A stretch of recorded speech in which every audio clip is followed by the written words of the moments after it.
All right, what's up, guys? It has been a long time, and I see my screen is reversed. I hate when it does that. They should give you an option to flip it. Okay, and yeah, I'm gonna stop my camera. Be right back. See if I can check the settings. Camera.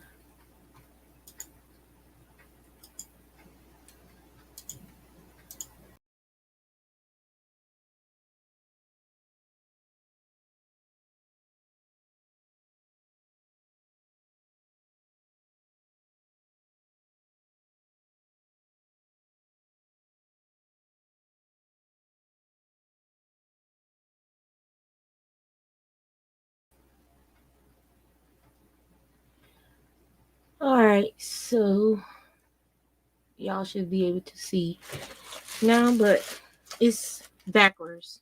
Dish showing up on the wrong side of the screen, so I'm not worried about it. Anyway, I'll start with that. Let me move this. Hopefully it'll be okay. Yeah, looking kind of crazy. All right, so that's not going so well.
Okay, let's try it again. So it was busy over the holidays. I was doing a lot of cooking and stuff. I haven't done any videos lately because I'm mini me is always with me when I'm not working. She's my mini daughter, but this is some fiber. I got a sample from, don't know if it's gonna be upside down for y'all or what, but I got a sample from Whispering Pine Farms and of their Shetland. They are breeding for softness and smaller ewes. And I just wanted to test it. Is super soft, guys. I mean, like, this is a very high micron count, and they usually put it on their samples. CV 17.4, SD 4.4. So they have information about the fiber on these little pictures with the picture of the sheep it came from. I have another one for this sheep name, and this fiber that they send for the sample, I think it comes from the back legs, back area, because it's kind of dirty, and I know they coat their sheep, so it's not, the sample is not the nicest fiber, but it still has the kind of characteristics that you would be looking for in the good part of the fleece, which is the softness, the whiteness, the way it spins up. It spins up very nicely. It's very, and it washed out quite clean. I didn't lose too much to um, skirting it after I washed it, although um, it made me appreciate when I do get clean, very clean fleece from my friend in Ohio, from her sheep. She skirts it very well. I never get any poo tags or anything like that to have to deal with. And so, yeah, so that's the only thing that I was disappointed about, is where this fiber came from, because I was going to hand spin it. So I had to wash it several times before I could use it. And then dry it, of course. You know, because normally I'll take some of this and just separate it by the locks and spin it from the lock, but as with this being where it came from, I couldn't do that. So that's one of the things I've been doing. I did a lot of crocheting for a couple of craft fairs that was going on during the holidays. And I have a ton of stuff left over that now I gotta try and figure out what to do with. I might just store it in my Etsy shop. So if I do, I'll let you guys know. So this is a package that I got from Dee Dee Willingham. This is one of her pieces of art that she sent with it. Isn't that beautiful? And I'm just gonna go and see what she put in here. Let me move this out of the way. I know my desk is messy, and it's not set up the way I would want it to be. And it is what it is. All right, let's see what Dee Dee sent me. Okay, so she sent me some blank cards. Cool. That I can draw on and paint on and stuff. So that's cool. These little trading cards of 3 different sizes. Awesome. And these look like some drag throughs. And I love these because I love looking for faces in these drag throughs. And let me see. What I do when I do the drag throughs, I look at the pictures and I look for faces. And it's fun. It's okay. So this looks like a shoulder right here. This looks like a chin with the bottom lip that stuck out, the top lip, a nose. And then you can just, this could be the hair. All right, and then you could just put the eye in here. It doesn't have to be perfect. You're just playing around, having fun with shapes. See? And so now we have, it's hard to do with the camera being on the wrong side. And so now we have like a face, a shape. And then you just go around in this thing. Like this looks like an eye here. And an eye over here. Okay.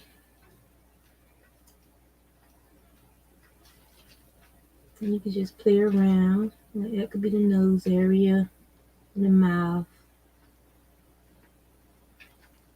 chin, ear, hair, cheek, ear, hair.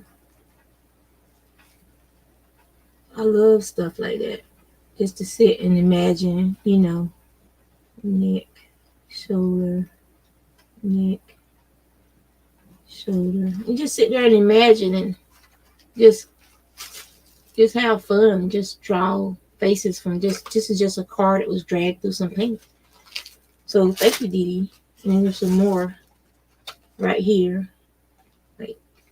And this one kind of looks like a constellation. So yeah, so I'll have fun with those. And she sent some more. This one looked like sheep.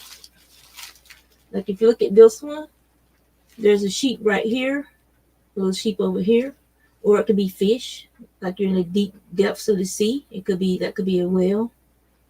So you just imagine what you see and then outline it, but more like it looks like a ram standing on some kind of like cliff face. That's pretty cool. So yeah, so she sent me all those little cards, more little things to collage with. So, these are real nice. These would be like, like frame them up and it could be like little artworks on their own. Put little frames around them. Like maybe take popsicle sticks and make little frames around them. Put them inside of a book. Okay. Some more. This is textured don't know what kind of paint she used with that. Yeah. And this looks like a little forest scene, actually. Looks like, if you look at it from afar, it looks like some bushes and stuff. So that's neat. All right. Then she said some giant playing cards. Got the queen, the king, and a joker. And some more. Oh,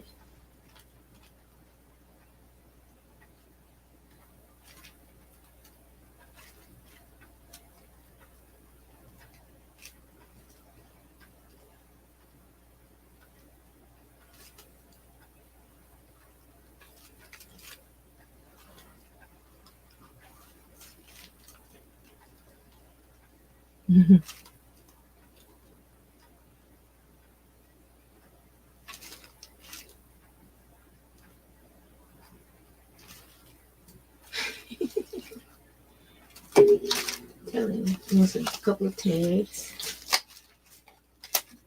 Thank you. Parts. Oh, here's my granddaughter say, "Aww." Can y'all believe she's gonna be 3 years old this year? My little Luna bee. Flowers. Oops. Okay. And this is like 8 by 10. These are some more winter wishes, like little wood cutouts. Oh wow, birch. I love birch trees. Birch trees are one of my favorite trees, along with like white pine. Birch trees are some of my favorite trees, y'all. So that's what came in Dee Dee's package. Thank you, Dee Dee.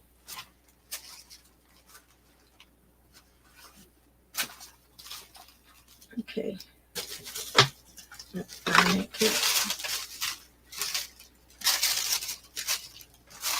Just want to share that with you guys real quick. And because I haven't done a video in a while. It's just, it's just been one of those years. Well, it was one of those years. It's pulled in all these different directions away from stuff you want to do. But I was spending a lot of time with my granddaughter, so that's priceless. So I think you guys understand that. But I know that this is one of the hats that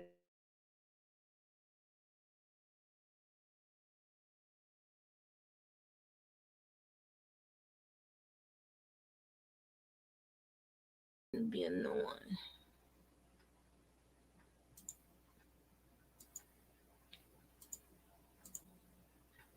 Okay, there we go.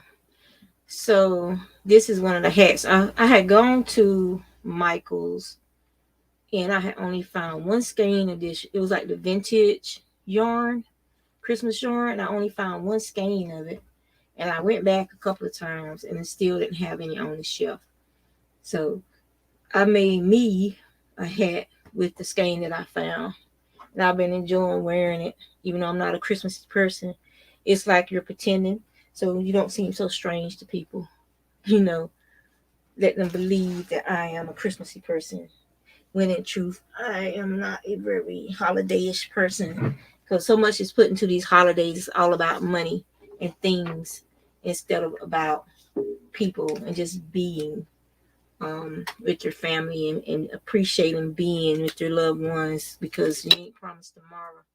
And like the song said, tomorrow may never be yours. The Winings, I believe, a song of theirs, like tomorrow, who promised you tomorrow, better live your life today, because tomorrow may very well something.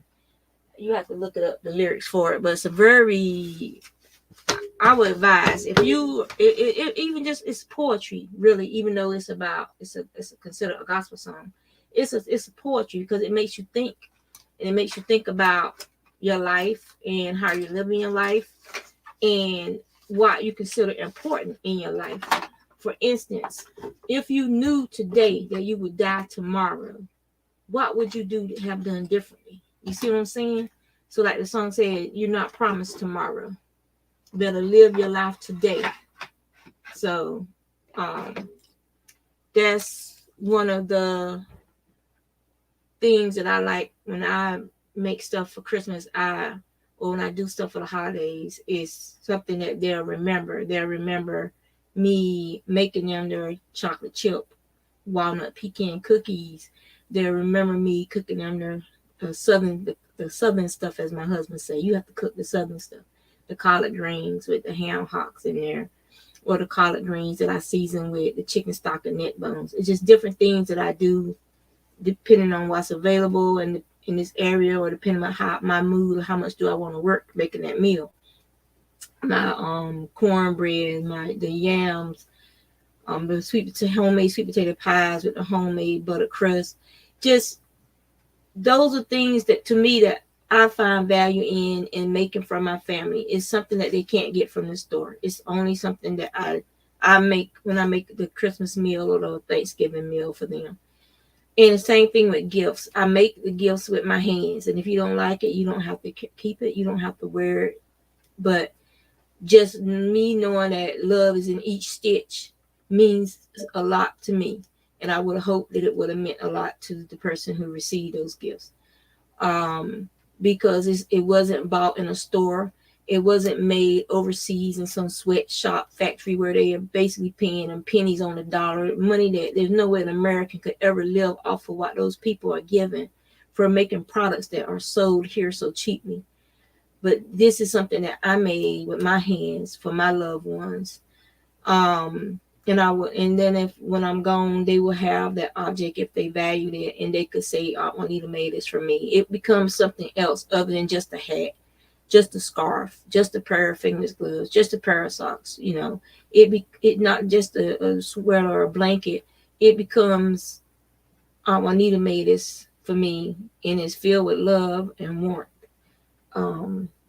And they can cherish it, and they can pass it on to their children and whoever. That's how I feel about that. So sometimes just take a minute to think about, what does the holiday really mean to you? And if it is about things, then sit down and have a serious talk with yourself and write down some pros and cons about your way of thinking. That's one of the things that a lot of Americans don't realize they've been shepherded into over the years through commercials and the commercialization of everything that used to be important, that used to be about family and family spending time together. It's been whittled down to, instead of spending time together, you're running around shopping at these stores and spending your money at these stores, when before you would have been sitting down and together and talking about family that may have passed, talking about dreams and aspirations for the future, walking around your land with your younger ones, showing them where the property lines were, and things you used to do when you were a kid. It just important. It might seem simple, but kids today, they don't know anything. If my kids went down to my parents' property, they wouldn't know where it started and where it ended. They wouldn't know where granddaddy used to grow watermelons over here, or I used to cut through the woods over here with my dogs to go across to my grandma's house, instead of walking down the dirt road. There's a lot of stuff that's been lost every day with all kinds of families. They don't know who their cousins are. They don't know who their half brothers and half sisters are. They don't know a lot. I've forgotten a lot because I haven't lived down in my hometown area since I left to go into the military. So I've forgotten a lot of people because I wasn't a people person. I never have really been a person who liked, going out and being around other people, strangers, so to speak. Even though they were family members, to me, they were strangers. I'd rather be around the people I knew and trusted. That was just me. My sister was more of outgoing, so she didn't mind going around to all these different. Just she has more memories of the names and stuff for people than I do. Whereas I was more tied to the land and learning about the land and gardening and things of that nature. Um, so I would be able to show them where the blueberry bushes were, where the grapevines are, in the woods, and show them where the old paths were, the deer trails, and where the bears have marked the trees and stuff like that.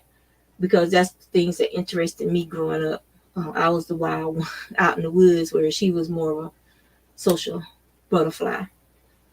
So, but I digress. But those are some of the things that, then I have some patterns for some stuff I want to do this year. Got my paints up here for some stuff. I got better paints than these, but this is what I'm using on my cheap paper. The cheap paints on my cheap paper. But this paint right here is actually pretty good. As far as vibrancy is concerned, I had to get some more erasers because I can't. I had a tin. I don't know what happened to it. That has my needed erasers in, and I can't find it. So I got me some more erasers because I've been drawing again, just doodling. I call it doodling. Y'all might call it drawing. I just call it doodling because to me, if I was drawing, it would be stuff I would consider art worthy. So I was doodling this one the other day. Started a couple weeks ago, and I just do a little bit here and there as time permitted. And then I was doing these eyes the last couple of days. I've been doing these eyes right here, different eyes. And my little book, it has probably about 20 more pages, and it'll be done. I can start on a new book. But it's as my, how I feel at the time. Feeling spinning, knitting, crocheting, and drawing, and then dabbling here and there with mixed media. I really don't, in the gardening, I don't have time for any more hobbies. So yeah. So I work on them as the mood permits. But that's all. I just wanted to let y'all know I'm doing good. I'm okay. I got to clean up in here. My room's a mess from getting ready for those shows. So stuff is everywhere. And I realized that I don't need to get any more stuff. I don't need any more fiber other than like the little sample, like an ounce. What is it? Like an ounce sample? Yeah, an ounce sample here and there. I have plenty of fiber, so I don't need a sample other than if I want to just try some fiber from a different flock and stuff. And because I have tons of fiber. And once she is at a point where I can trust her around my spinning wheel and I can get back to spinning other than on just spinning on my drop spinners, a few ounces here and there. My spinning wheel is so fast that I don't want to risk breaking her fingers in there, but her just sticking her hand in there or trying to stop it. And then it's going so fast that the pieces cut her hand or something. The flyer, I don't want to risk hurting my granddaughter. So if it was up to me, I would be spinning every day. But, you have to do what you have to do when you can do it. You have to make sacrifices. And once they get their own house and move out, I'll be missing my granddaughter. But I can get back to doing some of those things I used to do on a daily basis. Because I won't have to worry about her little hands everywhere. But yeah. And she has a YouTube channel. The lady I got the Shetland samples from. YouTube soft Shetland wool, and it is, guys, I'm telling you, it's very soft, very, very soft. Her wool would be a very nice wool to blend with alpaca because of the high micron count they have on their flock, and that's what they're breeding for, softness and crimp, which will give you a nice springy wool, and it's super, super soft. My granddaughter, she likes touching it, and she says, ooh, squishy. And so she likes touching it. I have to keep her out of the fiber that I prepare because I don't want her getting it felted with her wanting to pet it. Because she said, is it a bunny? I said, no, it's not a bunny. It's sheep wool. But she says she's going to touch the bunny. So, so that's funny to me. So I'm going to let you guys go. Take care.